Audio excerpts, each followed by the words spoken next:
will you introduce yourselves, please? Hi, I'm Arlie Richter, the Curator in Technology Support at Women's Basketball Hall of Fame. I am Ashley Meeks. I have been at the Women's Basketball Hall of Fame for about 13 years. I started as an intern and I've been in many different positions, leading up to now my Director of Marketing and Sales position. Okay, so much fun. What do you do in like your dark marketing and like What does it entail? Yes. Yeah, so here at the Hall of Fame, we are a very small staff. Mm-hmm. So we have 4 full-time staff members. So we do rely on our part-time managers, our interns, and our part-time staff a lot. The role of Director of Marketing and Sales really is all-encompassing of everything marketing for the Women's Basketball Hall of Fame and also sales. So under marketing, you've got your communication, your social media, your digital, your print, all of those marketing techniques. Mm-hmm. But then under sales, we have many events that we host here. Mm-hmm. We have induction ceremonies, education programs, all of the things that you can imagine, birthday parties, weddings, corporate events. And within each of those, there are sales pieces that have to take place, either selling the event or selling sponsorship or selling different types of marketing or pieces of the museum. Gotcha. What is your favorite part of your job? The people that I get to meet, to get to work with, the different level that I get to be intertwined with women's basketball as a women's basketball player and fan my whole life. Getting to work with the players that I grew up watching is a dream come true. You said you played basketball? So I played basketball through college for Martin Methodist College, which is now UT Southern. So I played there and then came up to the University of Tennessee to finish out school. So you played at UT? UT Southern, Gotcha. not the University of Tennessee. Gotcha. Yes. Awesome. Yeah. And you deal with the archives. What does that entail for you? I like to learn the story. That's one of the things, biggest thing right now is getting everything organized. It's kind of therapeutic getting to actually take something that's been really jumbled and get it to where it's fit correctly. But Mm-hmm. last week I got a whole story of a lady's aunt who she worked, but she was also a player for department stores and things like that. It's really cool. But getting to learn people's stories is amazing. And then also even, dealing with the past is cool, but also getting to tell people about the past is just as cool. Or we have a thing called the Ring of Honor that is awesome to have people show up, see either their jersey hanging up or see their daughter's jersey hanging up. And I love being able to really let them have an awesome experience in getting to take pictures, really get to see the hall and see that they're a part of the hall, at least for some sort of time. So. Okay, so your favorite part is the history, getting to share it with everyone. Yeah, it's pretty cool. Okay, so what is one story from the past that you say would be this is something that people need to see here? Okay, I think the Redheads. The Redheads, they were just amazing. They were the first professional team for women's basketball. They were not in a league. It was kind of like a league of their own, which is completely different. But anyway, they were not in a league, but they pretty much were the first people to be women can play basketball. They played against men and won most of the time. They were amazing. Yeah, and still to this day, they are the longest lasting professional league for women's basketball. They lasted for 50 years. Wow. And it's easily explainable as the Harlem Globetrotters of today. That's what the All-American Redheads were. They were very showboaty, did a lot of tricks and trades, had their teams. They did consist of all redheads, which they were sponsored by a beauty shop. The coach's wife owned a beauty shop, so a lot of sport marketing and stuff there in the first forms. But yeah, they were very great. I have a story of a young gentleman was here touring once, and he came running to the museum or through the museum, and he was like, "You have the All-American Redheads here?" And we were like, "Yeah, absolutely." And they were like, she said, "I played against them," and I was like, "For what, seriously?" He was like, "Yeah, they whooped our butts." So they were very feisty, were willing to play anyone and everyone just to get the game out and known at that time. Yeah, they did. That was so I have a story where a lady came in. She was a little older and she was really quiet. But then her family came up and was like, by the way, she was an American Redhead. And I was like, what? And she didn't feel like she was up to par. Like she didn't feel like she should tell people that. And I was like, no, you are That's amazing. so it was cool. just really, yeah, being able to hype people up and how much. I heard that we had I wasn't here at that point, but we had a reunion for them, and they were like dribbling around their grandkids, and they couldn't touch them still. It's amazing. That's so Yeah. fun. And all in all, what's really great about our museum is that all of those past stories and histories and teams, organizations that you might not know of now, because a lot of people do mainly know of the NCAA and of the WNBA, the professional leagues, Olympics and things of that nature. But there were actually about 7 leagues, professional leagues that folded, that did not make it before the WNBA took off. There was actually other governing organizations for women's basketball before even the NCAA. So what's really nice about our museum is that we get to bring those stories to life and all of those ladies' histories and men, because coaches, we have men in here as well, under the coaches contributor category, officials. So that's what's really great about this museum is women's basketball is very well known today through the eras that we have went through in the past few years. But we get to tell the history of those ladies that came before and the shoulders that the girls are walking on now. Awesome. Could we talk a little bit about the present, like current women's basketball? Sure. So We did. Go ahead. Do you have any specific questions? as me and Leah talked, I'm a big fan of Paige Beckers and Caitlin Clark. And Sure. so just from you being a former basketball player, what do you think them specifically have done for the sport itself? I think that they have handled the media very well. I think the change in women's basketball came a lot with the change in the media picking up women's basketball. I think it will continue to grow as long as the media is behind us. All forms of media and opportunities for women. So we love Paige, we love Caitlin, we love everything, Angel, we love everything that they're doing, but they wouldn't even be able to do this without the opportunities and the media allowing them to do it. So I foresee it all growing and continuing to grow as long as we still have those opportunities. And I think what Caitlin and what Paige and Angel and Juju and all of these girls that are doing in the NCAA going into college is essentially what some of our athletes had to do in the past in a different economical state, with less opportunities and pushing and fighting for just what they could at the time, because we're telling stories of ladies that had to go through Title IX. Yeah. That they're having to go through the right to even be able to dribble a basketball. Yeah. So even Title IX was not even that long ago being passed. So thinking about those amount of years and the changes, I just think this is a new era in not only opportunity for women in athletics, but just for women in general. And I think what they're doing and standing behind it and for women and for athletes is a great thing. But you do see it across the board in others women's athletics too, because you'll see the soccer rally, you've got softball rallies, and volleyball is coming up, women's volleyball just like crazy. They just created a professional league for volleyball. Yeah. So all encompassing, I think that it comes down to the media and opportunities being presented to us ladies. If ESPN had never decided to put it on TV, CBS, all of whomever cast everything, the opportunity still wouldn't be there. So the media talking about it and bringing it to attention, I think it's great. That's amazing. Yeah.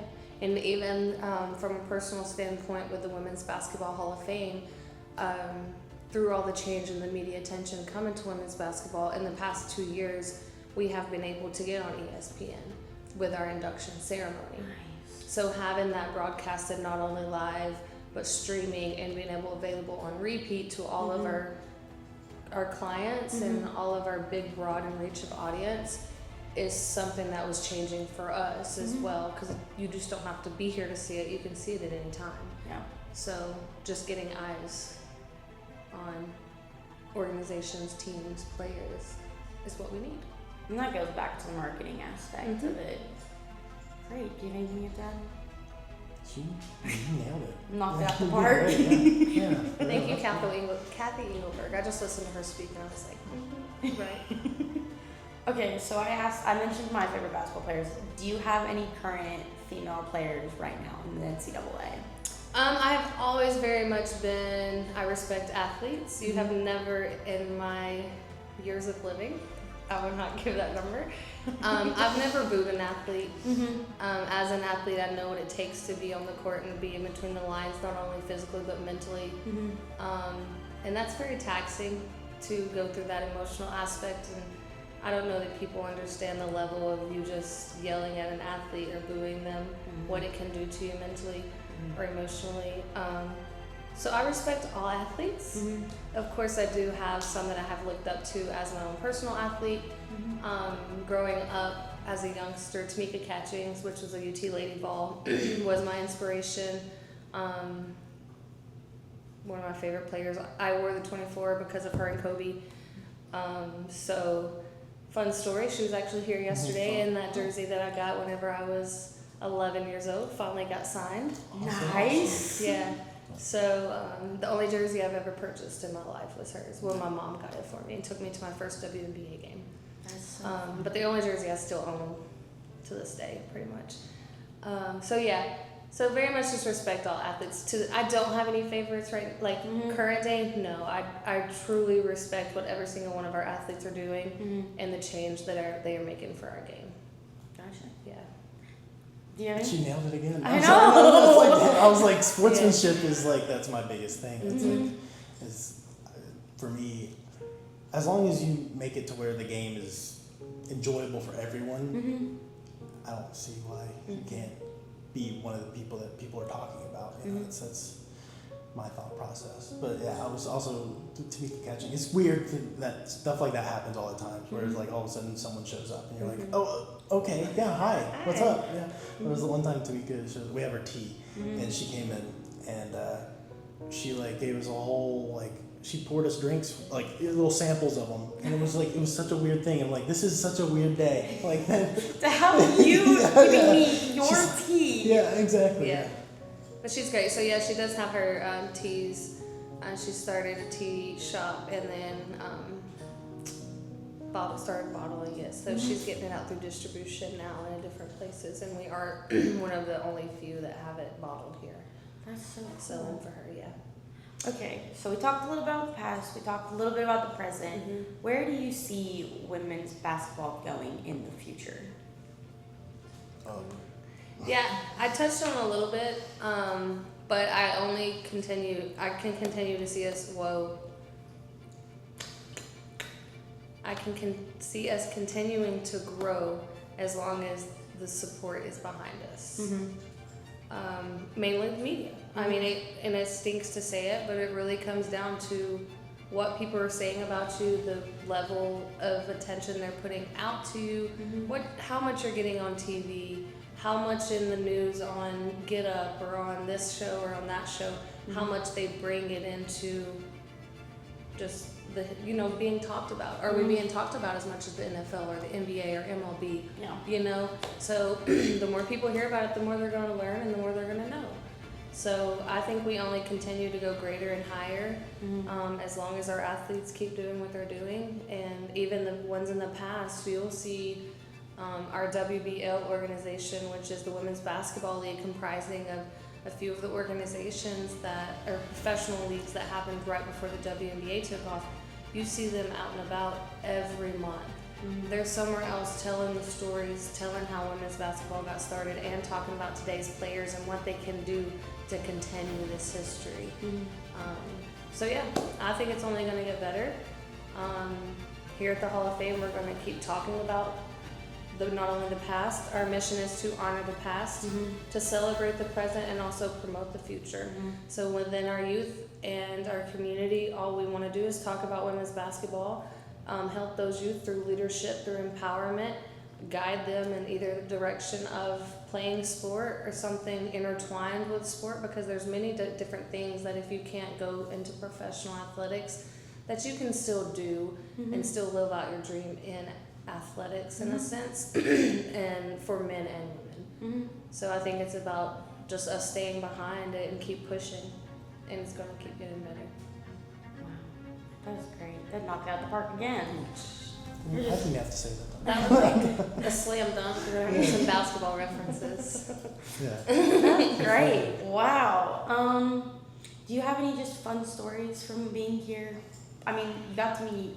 Tamika. Yeah. So my full Tamika story is that she was my favorite athlete. I actually got to. So my story and loving to be here all together is that I knew growing up I wasn't going to be the professional athlete. Sure, I was decent, you know, but I knew that I wasn't going to the WNBA.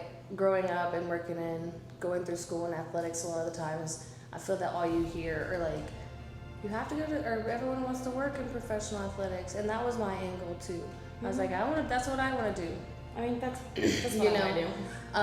And so it's just very hard to get there. As a young professional, build your network. People always tell you it is about who you know. A lot of the times it truly is, but also it could be about who you know at the place that you went and volunteered 4 hours at, and they remember you, you know. So I ended up coming up here to finish out school, and as I was doing the things, I realized that like this is almost where I was meant to be at the Women's Basketball Hall of Fame, because one, I got to live out my story. All of the players that I looked up to, I got to start inducting into the Women's Basketball Hall of Fame. I was planning their ceremony. I was coordinating their logistics of them getting here. I was getting to still work with them, but in the professional business aspect that I also loved. So what it really hit me, and I even went home and cried afterwards, was literally in getting to plan Tamika's induction ceremony. It was then that I realized that this is almost where I get to be and still work with the athletes one-on-one and do what I love, which is planning events and coordinating stuff for people and helping people. So that happened, and then we became friends, and then I finally came down to it was like, hey, you need to know that you were my favorite player. Like, I didn't tell her for years. It had been 10 years of knowing her before I even told her. So I love stuff like that, and at this point I've got to help induct many players that I looked up to. Lindsay Whaling, Lisa Leslie, Tina Thompson, Maya Moore. It goes on and on and on. But those are all of the ladies that started the WNBA, which started when I was a child. So that's like full circle for me. And like my dreams are coming true in the sense that I still get to work with these ladies and meet them and all of that. My fun story probably is the Robin Roberts Emmy Award story. As an intern, which was many years ago, 2012, Robin Roberts was getting inducted as a contributor to our game. And we, as an intern, you get to help put cases together of all their artifacts. And so my boss at the time was like, go and pack all this stuff, organize it, clean it up. I pull out Robin Roberts Emmy Award and break it. And so, That's tragic. Yeah, so I got to tell her. Didn't you? Oh, wow. It was fabulous, actually. She's one of the most genuine souls you will ever meet. So she was inducted in 2012, and she was here the weekend before she actually announced her bone marrow disease on Good Morning America. Wow. And so it was the Sunday before she was doing an autograph session here with her book. And that's whenever I decided to tell her, and at this time we didn't know about her bone marrow disease. So she looks at me, and I told her, she said, Ashley, I want to tell you something. There are much bigger things in life than a trophy and a piece of plastic. She said, honey, don't even worry about that. Wow. Then come out the next day, GMA, next morning, she's announced, and I was like, tears. I was sobbing. It went straight to my heart. I was like, little did I know she was speaking literally from her soul and on a personal note that I had no idea was happening in her life, and she made completely public the next day. Wow. So when I say genuine soul and human, 100%. Wow. So that's probably my most I got chills story. I have chills right now. Even through we meet a lot of people, like Arlie said, each year we have 5 to 7 inductees of prominent names get inducted, and then the community come back and support them. So it's awesome. It's an awesome community, an awesome atmosphere to be around. very much supporters of the game and what we're all doing to achieve the goal of continuing to promote women's basketball. Wow. So, Wow, that's a great way to end. Do you have a fun story you want to tell? I'm after. I've been here a lot longer. Yeah, that's true. Yeah. than Arlie. Well, she's would be in my fun story because it's like induction. Oh gosh. Okay. There was an induction. I think it was it Maya Moore? Oh, last year? Yeah. This is your fun story? Yeah. Okay, Well, it does involve me. It was such a great time because it was like everything was going great. Okay. And it still went great. It's amazing how great it went. Because they're announcing Maya Moore and Gino's walking her up. Of course. And so we start to look back and she's like starting down. She's like, come on. Whoop! And just like flips back into like a recess. So like nobody saw it except for like all of us. And you can hear all of us go, what? Like, nobody else knew what happened, but it was just all of a sudden you see Ashley's legs flying. And it was like, Gino had to be like, and then like keep walking. He did. He literally was like, and then Maya's husband was like, are you okay? And I was like, just go. Just go. Really committed to the. Just go. Go. You're about to be on ESPN. Oh man. And then I like crawled and I was like, Yeah, nobody knew. Nobody knew except for us. So it was and great. my entire staff's just laughing like, are you okay? Good. That's perfect. I have a lot of funny stories. Well, That's thank fun. y'all so much. Yeah. Thank you. You're very welcome.